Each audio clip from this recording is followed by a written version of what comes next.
Pointe is a small fishing village in Blackman Parish, Louisiana. It is primarily an African-American community, with seafood being its primary industry. I employ my brother, my 2 nephews, and 5 cousins. This probably be the best barrel crab you ever ate. We have that advantage here working with these fresh products. The fishermen, they are most important to us. It's our livelihood. It brings us visitors and it helps the economy. It's everything to this area. All right, movie lovers, I have a special treat for you. I'm here with Miss Nailah Jefferson, director of Vanishing Pearls, and I had a chance to screen your movie last night. It touched me, I felt it, and my first question is, you know, the cameras were turned off from the oil spill. A lot of people have put that story behind them. I know the people of Pointe Hache haven't been able to put it behind them, and a lot of other people, but what was your drive to continue and tell the story?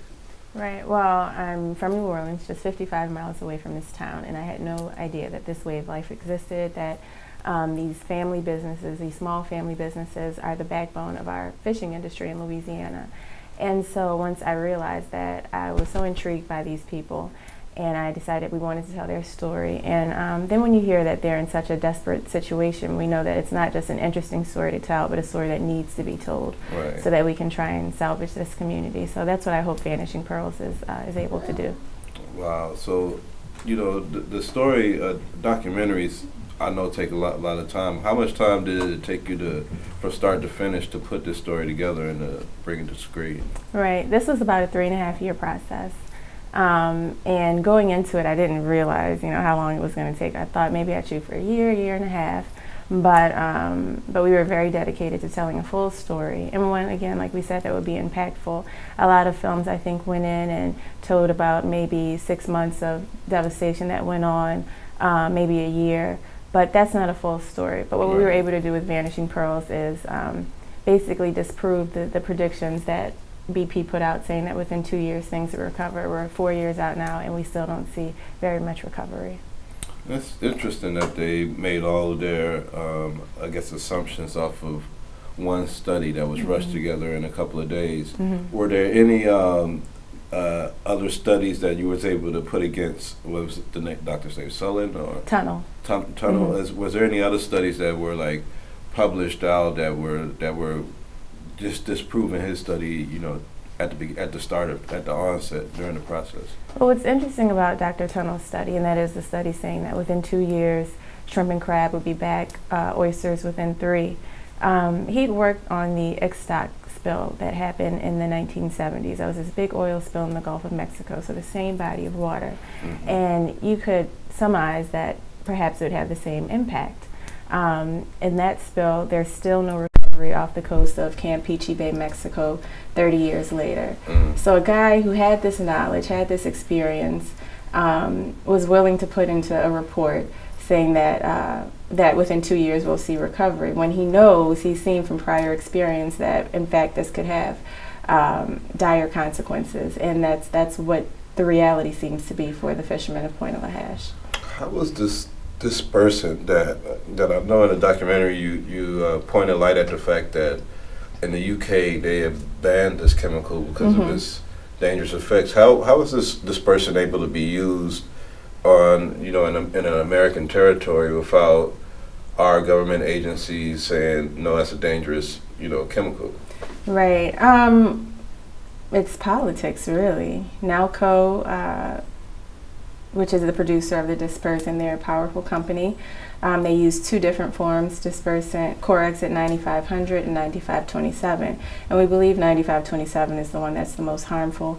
It was used during the Ixtoc spill. It was used during Exxon Valdez. And even though that spill was 20 years out, we still don't know the harmful effects of dispersant yet. We know they've had some, there have been predictions, maybe it caused cancer here, maybe it caused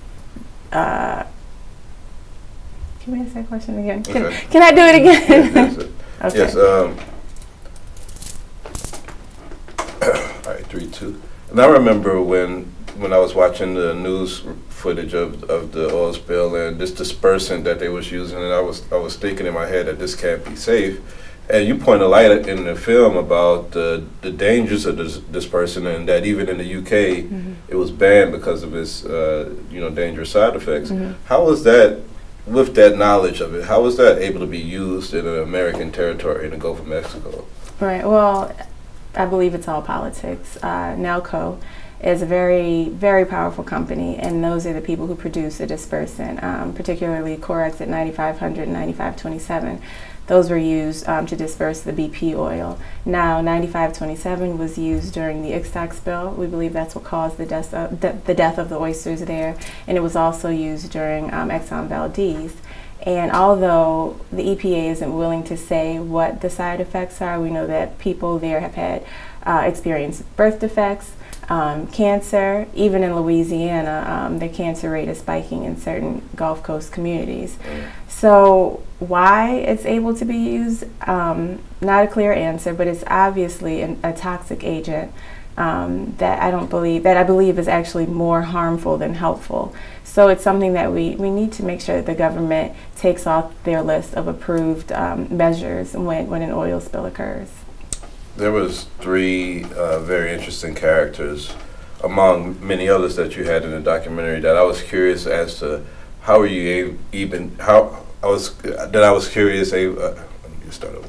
There were 3 characters in the documentary that you interviewed that I was curious as to how were you able to obtain these interviews. And one of them was the gentleman that was in charge of dispersing the settlement from BP, and I mean, you was asking some very pointed questions, and was he open to the interview at first? Did it take a long process to obtain an interview, or how was that? Surprisingly, he was very accessible. I sent an email over to him thinking that a secretary, an assistant would get back to me, but actually Mr. Feinberg himself wrote me back. And we were able to shoot that in New Orleans. He came in, he was speaking in some type of panel, some type of conference. And so he came in, he gave me about 45 minutes of his time. And he was just very willing, very open.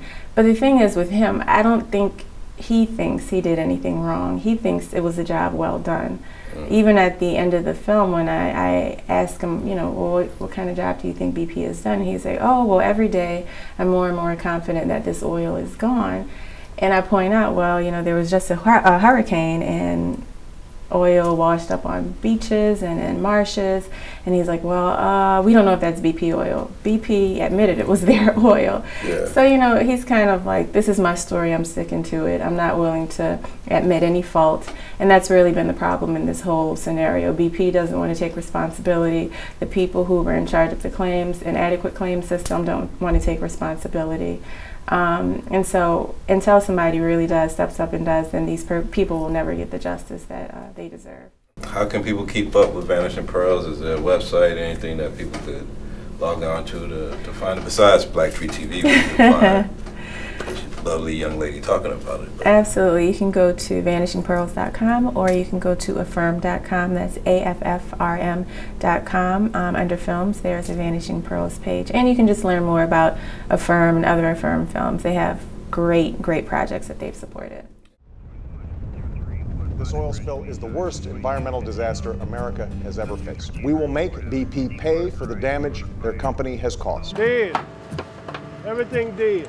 These communities have nobody to fight for them. They have no voice. I chose to do it, and I'm gonna do it, and hell and high water won't stop me. In the news media, oh, we didn't know they had black fishermen. Hello, 90% of the fishermen down here are black. The thing that struck me about these fishermen was the fact that there was a history that has not been told. They've been fishing these waters for generations.